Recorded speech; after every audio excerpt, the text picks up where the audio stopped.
कि जोर जबरदस्ती एक आदमी का नाम कटेगा नहीं, पर हाँ एक और बात है, बांग्लादेशी का नाम जुड़ेगा भी।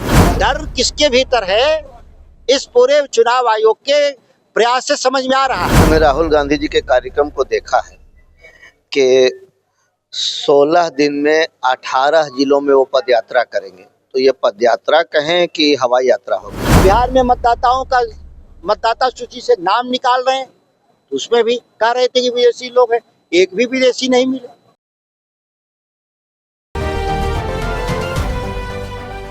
अगर आप संविधान के अनुच्छेद 326 को मानते हैं, और मैं खास उन लोगों के लिए कह रहा हूं जो संविधान की दुहाई सुबह से शाम तक आजकल देने का काम करते हैं, तो मैं लोगों से आग्रह करूंगा कि संविधान के आर्टिकल 326 को पढ़ें।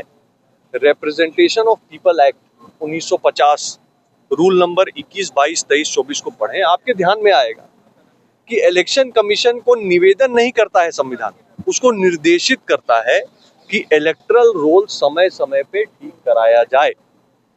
इलेक्टरल रोल ठीक कराने की प्रक्रिया का नाम है SIR, स्पेशल इंटेंसिव रिवीजन। अब कई लोग कहते हैं कि भाई ये पहले काहे नहीं हुआ, तो ठीक है, अगर 24-23 में नहीं हुआ, 25 में हो रहा है, तो इसी पे विधानसभा चुनाव होगा, इसी पे लोकसभा का भी चुनाव होगा। इसमें गलत बात क्या है? कभी ना कभी तो होगा ही ना। तो टाइमिंग पे आपत्ति उठाने का कोई मतलब नहीं है। SIR संविधान के सम्मान के लिए कर रहा है election commission. SIR election commission बहुत ही अच्छे तरीके से, ट्रांसपेरेंट तरीके से रिपोर्टिंग के साथ कर रहा है। अपील की व्यवस्था है, और जिनको भी लगता है कि उनका नाम जोड़ा जाना चाहिए या गलती से काटने की बात हो रही है, वो जाके इलेक्शन कमीशन द्वारा बनाई हुई प्रक्रिया के द्वारा अपील करें। इलेक्शन कमीशन ने स्पष्ट किया है कि जोर जबरदस्ती एक आदमी का नाम कटेगा नहीं, पर हाँ एक और बात है, बांग्लादेशी का नाम जुड़ेगा भी नहीं। 9 या 10 तारीख से सड़क का भी संघर्ष देखेंगे और सभी मोर्चों पर हम लड़ेंगे इन बेईमानों से, जब तक कि व्यवस्था में सुधार नहीं होता है। क्या बहिष्कार को लेकर के जो बातें आई है, क्या संभावना है? क्या हम लोग समीक्षा कर रहे हैं, पूरा 1 महीना बचा है। अगर रवैये में सुधार नहीं हुआ तो वो संभावना बनी रहेगी। क्या आप लोग 8 जुलाई से भी ज्यादा बहुत बड़ा प्रोटेस्ट करने वाले हैं? जिस तरीके से बहुत जो है नाम कटे हैं, लाखों नाम कटे हैं एक जिले में। देखिए, बारी बारी से सबका नंबर आना है। आज बिहार की बारी है, कल बंगाल की बारी होगी, परसों दिल्ली की बारी आएगी, बाकी देश की भी बारी आएगी। तो इंडिया गठबंधन के सभी साथियों का निर्णय है कि हम लोग सामूहिक लड़ाई लड़ेंगे और एक मुश्त लड़ाई लड़ेंगे जब तक कि इसका समाधान नहीं हो। लेकिन सत्ता पक्ष का ये कहना है कि बांग्लादेशी और रोहिंग्याओं का नाम कटा जा रहा है, लेकिन दर्द विपक्ष को। दिल्ली के जब घरों को ढहाते हैं गरीबों के, तो बांग्लादेशी रोहिंग्या के नाम पर जब गए लोगों ने, हम भी गए थे, राहुल जी भी गए थे और अन्य लोग गए थे, मीडिया के लोग, तो वहाँ कोई रोहिंग्या और बांग्लादेशी नहीं थे, सब भारतीय लोग थे। आप बिहार में वोट काटने की बात करते हैं, सुप्रीम कोर्ट के सामने एक भी विदेशी मूल का 65 लाख लोगों का जो आंकड़ा लेके आए, उसमें कितना विदेशी मूल का था? एफिडेविट में एक भी नाम नहीं बताए। आप भारतीय लोगों का प्रतिबद्ध मतदाता जो बनाना चाहते, कमिटेड वोटर RSS और भाजपा का, ये उनके एजेंडे में है।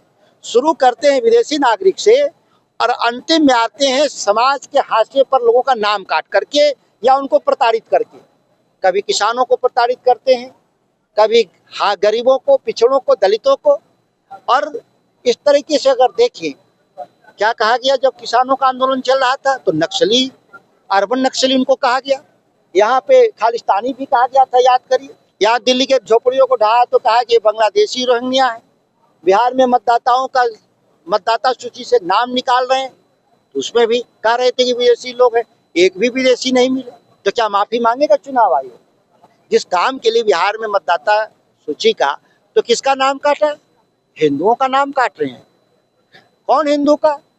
जो भाजपा विरोधी है, जो RSS विरोधी है, जो दलित हैं, जो पिछड़े हैं, गरीब लोग हैं, जो प्रगतिशील लोग हैं समाज के, उन सभी लोगों का नाम काटा जा रहा है। आप सभी लोगों में से ज्यादातर बिहार के लोग हैं। भले दिल्ली में आप इंटरव्यू ले रहे हैं मेरा, आपके भी नाम कटेंगे। इस बात को याद रखिएगा। आपको या बिहार से आपकी पहचान मिटा दी जाएगी, ये प्रयास में लगे हैं। हजारों लोग जो दिल्ली के बस्तियों में उजाड़े गए वो कौन लोग थे? बिहार के लोग थे, वो बांग्लादेशी नहीं थे। इसीलिए जा रहा है कि आप लोग हार के डर से मतलब अंदेशा हो गया है, इसलिए चुनाव आयोग को ठीक रखो। आप जीते थे ना, एनडीए के लोग यहाँ बिहार में, अभी चुनाव बीता है, कितने दिन हो गए? 1 साल पहले एनडीए जीता था, 75% एनडीए था और 25% यूपीए था।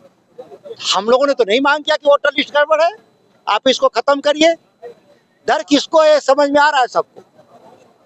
डर किसके भीतर है? इस पूरे चुनाव आयोग के प्रयास से समझ में आ रहा है। हम डरे नहीं, हमने नहीं कहा कि मतदाता सूची में गड़बड़ी है और वोट में बेईमानी हुआ है। हम जनता के फैसले को स्वीकार करने वाले लोग हैं, नमन करने वाले लोग हैं। ये चुनौती देने वाले लोग एक्सपोज हुए हैं इस बार, इसीलिए संसद के भीतर क्यों चर्चा नहीं? जो संसद की बुनियादी वयस्क मताधिकार है, जो वयस्क मताधिकार पे देश में हमला है, वह पार्लियामेंट के भीतर उस पर बहस से सरकार क्यों भाग रही है? पार्लियामेंट में कह करके स्पीकर ने आश्वासन दिया कि हम बहस कराएंगे और आधा सत्र बीत गया, उन्होंने अभी तक डेट नहीं निर्धारित किया। डेट पर डेट जिसको कहते हैं न्याय के लिए, जब कोर्ट जाते हैं तो तारीख दर तारीख तय होता है, उसी तरह से पार्लियामेंट में स्पीकर तारीख दर तारीख तय कर रहे हैं, लेकिन सुनवाई के लिए तैयार नहीं। मैं राजद के लोगों को चैलेंज देकर कहना चाहता हूं कि एक भी सही मतदाता जो वहां स्थायी रूप से रहते हैं, पहले से और अभी भी रह रहे हैं, अगर उन लोगों ने अपना फॉर्म जमा किया हो, बावजूद इसके उनका नाम नहीं जोड़ा गया हो या कट गया हो, पहले से मतदाता है काट दिया गया हो, तो उसको सामने लाएं। केवल अनर्गल बात करने से, बेबुनियाद बात करने से काम नहीं चलता। सर 8 अगस्त को जो है जो इंडिया अलायंस के सांसद है वो संसद भवन से लेके चुनाव आयोग के कार्यालय का घेराव करने वाले हैं एसआईआर के मुद्दे को लेकर। इस तरीके से लगातार इंडिया अलायंस के नेता बोल रहे हैं कि चुनाव आयोग के कंधे पर जो है बंदूक रख रही है भाजपा। एकदम तथ्यहीन, आधारहीन विषय को लेकर चुनाव आयोग को दबाव में लेना चाहते हैं। चुनाव आयोग के ऊपर ये लोग एक प्रेशर बना रहे हैं। पहले तो ये लोग माननीय सर्वोच्च न्यायालय गए और इन लोगों की चाहत थी कि सर्वोच्च न्यायालय के ऊपर भी दबाव बनाकर हम अपने हिसाब से अपने लायक निर्णय ले लें या आदेश ले लें या फैसला ले लें, जो संभव नहीं हो सका, क्योंकि सर्वोच्च न्यायालय ने वही निर्णय सुनाया जो कानून सम्मत था। चुनाव आयोग एक स्वतंत्र संवैधानिक संस्था है, वो नियम कानून कायदे के अनुसार अपना निर्णय लेता है। वो न तो सरकार के आदेश से चलता है, न किसी पार्टी का आदेश उसके ऊपर चलता है। सर नेता प्रतिपक्ष राहुल गांधी और तेजस्वी यादव सासाराम से जो है एसआईआर के विरोध में जो है मार्च निकालने वाले पूरे बिहार। मैंने राहुल गांधी जी के कार्यक्रम को देखा है कि 16 दिन में 18 जिलों में वो पद यात्रा करेंगे। तो ये पद यात्रा कहें कि हवाई यात्रा होगी? ये पद यात्रा नहीं है, ये हवाई यात्रा है कि 16 दिन में 18 जिला में पद यात्रा कर लेंगे। कि हार की संभावना से अभी से ही वो लोग इतने विचलित हैं, इतने डरे हुए हैं और लोगों को एक तरह से वो मतलब सेंटिमेंटल ब्लैकमेलिंग करना चाहते हैं। लेकिन बिहार की जनता राजनीतिक रूप से बहुत ही समझदार और जागरूक है, ये बहाना नहीं चलेगा। नंबर 1 तो मुझे लगता ही नहीं है कि वो लोग चुनाव का बहिष्कार भी कर सकते हैं, करना भी नहीं चाहिए। अगर करेंगे तो ये अच्छा नहीं होगा, लोकतंत्र के लिए अच्छा नहीं होगा, राजद के लिए अच्छा नहीं होगा और किसी के लिए अच्छा नहीं होगा। उनको चुनाव में हिस्सा लेना चाहिए, चुनाव लड़ना चाहिए और जनता के मत पर विश्वास करना चाहिए, जनता के फैसले पर उनको विश्वास करना चाहिए, जनता के निर्णय पर भरोसा करना चाहिए, क्योंकि जनता लोकतंत्र में महान है, जनता ही सब कुछ है। जनता जो निर्णय लेती है उस पर आपको भरोसा करना चाहिए। इस तरह के बयान हार से पहले जमीन तैयार करना माने? मैंने तो कहा कि इस बयान के पीछे का 2 मकसद हो सकता है।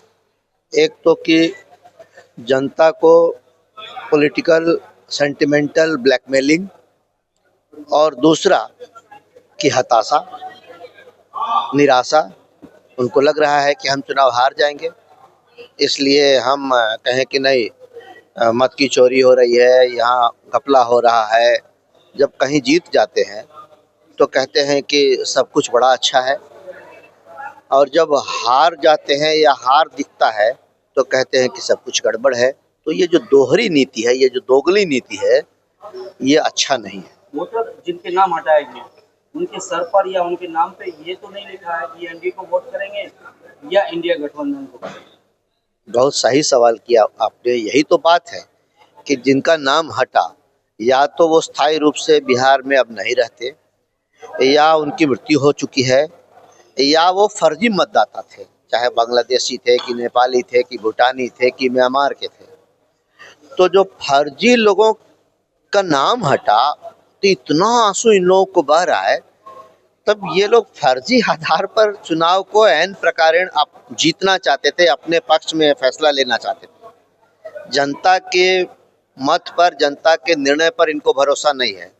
ये किसी न किसी तरह से अपने पक्ष में निर्णय लेना चाहते हैं। ये ऐसे लोग हैं। लेकिन सर विपक्ष के लोग ये कह रहे हैं ना कि गैर पसंदीदा वोटर का ये लोग नाम कटवा रहे हैं। यही तो गलत है ना।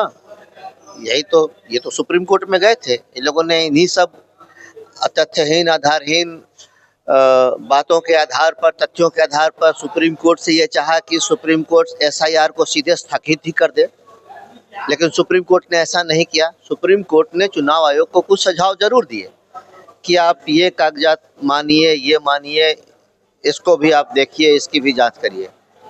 हालांकि ये लोग सुप्रीम कोर्ट इस आस में गए थे कि एसआईआर को सुप्रीम कोर्ट सीधा स्थगित कर दे।